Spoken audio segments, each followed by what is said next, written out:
வணக்கம். நம்ம இன்னைக்கு என்ன பார்க்க போறோம்னா, மைக்ரோ எக்கனாமிக்ஸ் அப்படின்ற சப்ஜெக்ட்ட பத்தி பார்க்க போறோம். ஸோ, மைக்ரோ எக்கனாமிக்ஸ் வெரி ஒரு important subject in MBA.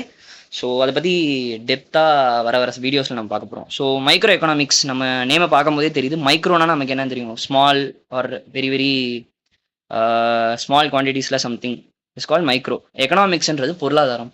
So, சின்ன லெவல் அதாவது ஒரு இண்டிவிஜுவல் லெவல்ல எக்கனாமிக்ஸ பத்தி தெரிஞ்சுக்கிற விஷயங்கள் தான் மைக்ரோ எக்கனாமிக்ஸ் அப்படின்றத சொல்றோம். ஸோ, ஒன் லைன்ல சொல்லணும்னா, இண்டிவிஜுவல் யூனிட்ஸ்ல வந்து நம்ம எக்கனாமிக்ஸ ஸ்டடி பண்றது பேர் தான் micro economics. So, first micro எக்கனாமிக்ஸ்னா என்னன்றத தெரிஞ்சுக்கிறதுக்கு முன்னாடி, எக்கனாமிக்ஸ் அப்படின்னா என்னன்றத நம்ம பார்க்கலாம்.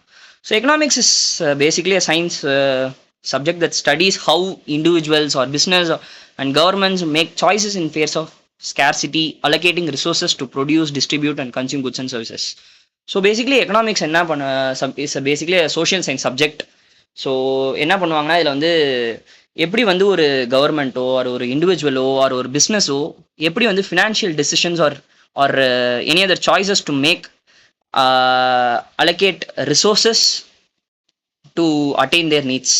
ஸோ எப்படி வந்து இந்த டெசிஷன்ஸ் எடுக்கிறாங்க அப்படின்றத பற்றி ஸ்டடி பண்ணுறது பேர் தான் எக்கனாமிக்ஸ். ஸோ இந்த அலோகேட்டிங் ரிசோர்ஸஸ் வந்து நம்ம ப்ரொடியூஸ் பண்ணுறதுக்கும் இருக்கலாம், டிஸ்ட்ரிபியூட் பண்ணுறதுக்கும் இருக்கலாம், ஒரு கன்சியூம் பண்ணுறதுக்கும் இருக்கலாம். ஸோ இந்த ரிசோர்ஸஸை வந்து எப்படி எஃபிஷியண்ட்டாக அலோகேட் பண்ணி நம்ம வந்து கோல் அட்டைன் பண்ணுறோம் அப்படின்றத பற்றி ஸ்டடி பண்ணுறது தான் எக்கனாமிக்ஸ். ஸோ எக்கனாமிக்ஸ் ஒரு ஓவராலாக சொல்லணும்னா நம்ம ஃபினான்ஷியல் டெசிஷன்ஸாக இருக்கலாம், நமக்கு overall inflation or national GDP calculate பண்ணுறது, பொருளாதாரம் எதை பற்றி படிக்கிறதா இருந்தாலும் இந்த மணி ரிலேட்டட் திங்ஸ் இது எல்லாமே எக்கனாமிக்ஸ்குள்ளே தான் வரும். ஸோ இப்போ இதில் வந்து இன் ஃபேஸ் ஆஃப் ஸ்கேர்சிட்டி அப்படின்றத பார்க்குறோம். ஸோ ஏன் அப்படி சொல்கிறாங்கன்னா, நம்ம கிட்ட வந்து ரிசோர்ஸஸ்ன்றது எப்பயுமே லிமிட்டடாக தான் இருக்கும். ஸோ இப்போ ஒரு இன்கம்னு எடுத்துட்டிங்கன்னா 1,00,000 2,00,000 அதை நம்ம வந்து ஒரு குவான்டைஸ் பண்ண முடியுது. ஒரு இவ்வளோ தான் வரும் அப்படின்றத நம்மளால சொல்ல முடியும். யாருமே வந்து அன்லிமிட்டடாக நம்ம கிட்ட வந்து காசு இருக்க போகிறதில்ல, அன்லிமிட்டடாக நம்ம கிட்ட எதுவுமே இருக்க போகிறதில்ல.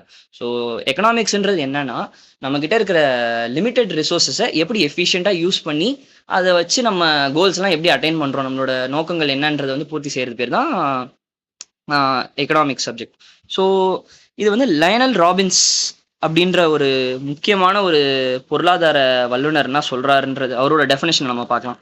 So so the science which studies human behavior as a relationship between ends and scarce means which have alternative uses. So என்ன சொல்கிறாருன்னா, எக்கனாமிக்ஸ்ன்றது science which studies human behaviour as a relationship between ends and scarce means. Ends அப்படின்றது நம்மளோட goals and objectives, நம்மளோட நோக்கங்கள் என்னென்னன்றது. நம்ம இப்போ resources வச்சு நம்ம அலோகேட் பண்ணுறதால நமக்கு என்னென்ன என் கோல்ஸ் இருக்குன்றதை பற்றி படிக்கிறது என்ஸ். அண்ட் ஸ்கேர்ஸ் மீன்ஸ்ன்றது நம்ம அப்பயே சொன்னோம், மீன்ஸ்ன்றது நம்ம ரிசோர்ஸஸ், ஸ்கேர்ஸ்ன்றது கம்மி லெவலில் இருக்கிற resources which has alternative uses. So என்ன சொல்கிறாங்க அதே தான். ஸோ எப்படி வந்து நம்ம ரிசோர்ஸஸை வந்து நம்மக்கிட்ட வெறும் லிமிட்டட் ரிசோர்ஸஸ் தான் இருக்குது, ஆனால் வந்து நமக்கு அன்லிமிட்டெட் நீட்ஸ் இருக்குது ஹியூமன்ஸ் கிட்ட. ஸோ இதோட ரிலேஷன்ஷிப்பை பற்றி படிக்கிறது தான் எக்கனாமிக்ஸ் அப்படின்றத வந்து லயனல் ராபின்ஸ்ன்ற ஒரு முக்கியமான எக்கனாமிக்ஸ் சொல்லியிருக்காரு. ஸோ எக்கனாமிக்ஸ் எடுத்துக்கும் போது there are 2 branches of economics இருக்குது. ஒன்று micro economics and macro economics. So micro economics and macro economics. So micro எக்கனாமிக்ஸ்ன்றது வெரி ஸ்மால் லெவல், நம்ம அப்பயே சொன்ன மாதிரி தான் ஒரு இண்டிவிஜுவல் லெவலில் வந்து நம்ம மைக்ரோ எக்கனாமிக்ஸ்ன்றதை பற்றி சொல்லும். So it is basically a branch of economics that studies the behaviour of individual economic units.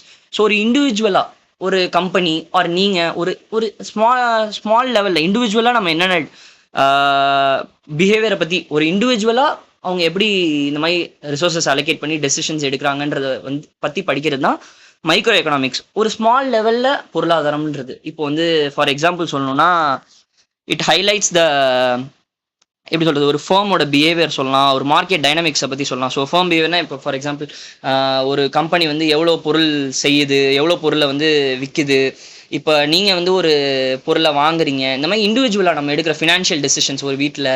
So இந்த மாதிரி சின்ன சின்ன லெவலில் படிக்கிறது பேர் micro economics. So for example market டைனமிக்ஸை பற்றி நம்ம அலோகேட் பண்ணுறது, இப்போ நம்ம ஒரு பொருளோட விலை ஏறுறதால அந்த கம்பெனிக்கு வந்து எவ்வளோ சேல்ஸ் அதிகமாகுதா இல்லை எவ்வளோ விற்குது அப்படின்றத பற்றிலாம் ஒரு சின்ன லெவலில் ஒரு இண்டிவிஜுவல் லெவலில் ஒரு கம்பெனியோ ஒரு இண்டிவிஜுவலோ அந்த மாதிரி தனி லெவலில் ஒரு தனிப்பட்ட ஆளாக வந்து படிக்கிறது, இண்டிவிஜுவலாக வந்து ஸ்டடி பண்ணுறது பேர் மைக்ரோ எக்கனாமிக்ஸ். ஸோ மேக்ரோ எக்கனாமிக்ஸ்ன்றது அப்படியே இதோட நெக்ஸ்ட் லெவல். ஸோ ஒரு ஆஸ் அ ஹோலாக நம்ம படிக்கிற ஒரு நேஷனோ ஒரு ஸ்டேட் லெவலில் படிக்கிறது macro economics. So yeah, it is a study of economic behaviour of a state, a nation or a global level. So as a economy as a ஹோலாக படிக்கிறது பேர் மேக்ரோ எக்கனாமிக்ஸ். நம்ம ஸ்மால் லெவலில் படித்தோம்னா அது மைக்ரோ எக்கனாமிக்ஸ். இப்போ for example macro எக்கனாமிக்ஸ்க்கு சொல்லணும்னா ஜிடிபி அப்படின்னா என்னன்றது உங்களுக்கு தெரிஞ்சிருக்கும். GDP gross domestic product. So நம்ம கிராஸ் டொமஸ்டிக் ப்ராடக்ட்ன்றதுக்கு என்ன அர்த்தம்னா monetary value of the goods and services produce within the country. So கிராஸ்னா டோட்டல், டொமஸ்டிக்னா நம்ம நாட்டுக்குள்ள, ப்ராடக்ட்ன்றது குட்ஸ் அண்ட் சர்வீசஸ். ஸோ நம்ம ஓவராலாக நம்ம நாட்டில் வந்து நம்ம குட்ஸ் அண்ட் சர்வீசஸ் நம்ம நிறைய போடுவோம். குட்ஸ் அண்ட் சர்வீசஸ்ன்றது நம்ம ரா மெட்டீரியல்ஸாக இருக்கலாம், ஒரு சர்வீசஸ்ன்றது நம்ம என்ன சாஃப்ட்வேர் சொல்யூஷன்ஸ் என்ன நம்ம நாட்டில் வந்து என்னென்ன உற்பத்தி பண்ணுறோமோ அது எல்லாத்தோட ஓவரால் மதிப்பு. அதுதான் வந்து நம்ம நாட்டோட லைக் எவ்வளோ நம்ம எவ்வளோ அக்ரிகல்ச்சர்லேருந்து ப்ராடக்ட்ஸ் வருது, நம்ம சயின்டிஃபிக் எக்யூப்மெண்ட்ஸ் மேக் பண்ணுறோம், ஃபார்மசிட்டிக்கல் ப்ராடக்ட்ஸ் மேக் பண்ணுறோம், இது எல்லாத்தோட ஓவரால் வேல்யூ எவ்வளோன்றது தான் GDP, gross domestic product.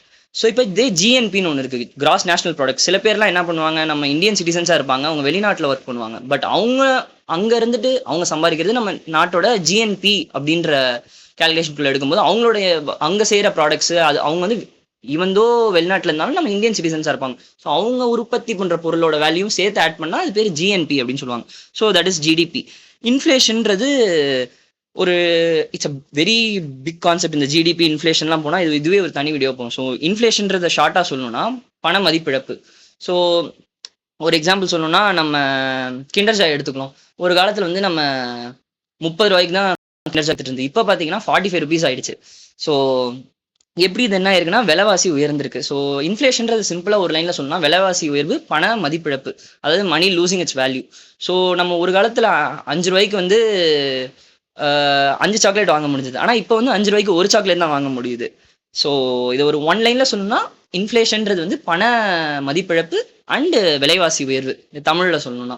So இது ஒரு பெரிய கான்செப்ட். இன்ஃப்ளேஷன் ஏன் நடக்குது, இதால் என்னென்ன இம்பாக்ட் இருக்குது, இது எப்படி தடுக்கணும் அப்படின்றதுக்குலாம் நிறைய கான்செப்ட்ஸ் இருக்குது, அது போயிட்டே இருக்கும். ஸோ நம்ம ஒரு ஷார்ட்டாக சொல்லணும்னா இதுதான்.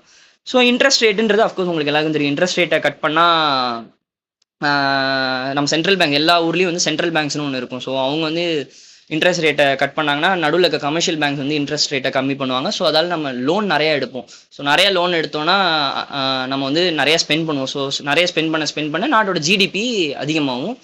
ஸோ திஸ் இஸ் ஹவு இது மூணுமே ஒரு கோர் ரிலேட்டட் மாதிரி தான் வச்சுக்கோங்க. இன்ட்ரெஸ்ட் ரேட்டை வந்து இப்போ ஃபார் எக்ஸாம்பிள் இன்ஃப்ளேஷன் ரொம்ப விலைவாசி அதிகமாகிடுச்சா என்ன பண்ணுவாங்கன்னா இன்ட்ரெஸ்ட் ரேட்டை வந்து அதிகப்படுத்துவாங்க. அதிகப்படுத்தும் போது என்ன ஆகும், எல்லாம் லோன் வாங்குறத ஸ்டாப் பண்ணுவாங்க. லோன் வாங்குறத ஸ்டாப் பண்ணால் என்ன ஆகும், அதுக்கப்புறம் ஸ்பெண்டிங் கம்மியாகும். ஸோ விலைவாசி திருப்பி அப்படியே லைட்டாக கண்ட்ரோல் வர ஆரம்பிச்சிடும். ஸோ இது மூணுமே ஒரு பிக் கான்செப்ட்ஸ்.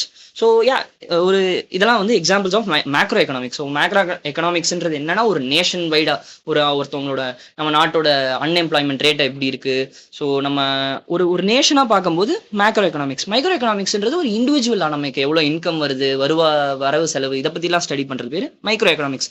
ஸோ நம்ம வந்து more concentrated on micro economics. So வர லெக்சர்ஸில் வந்து நம்ம மைக்ரோ எக்கனாமிக்ஸை பற்றி தான் நம்ம ஃபுல்லாக கான்சன்ட்ரேட் பண்ண போகிறோம். So yeah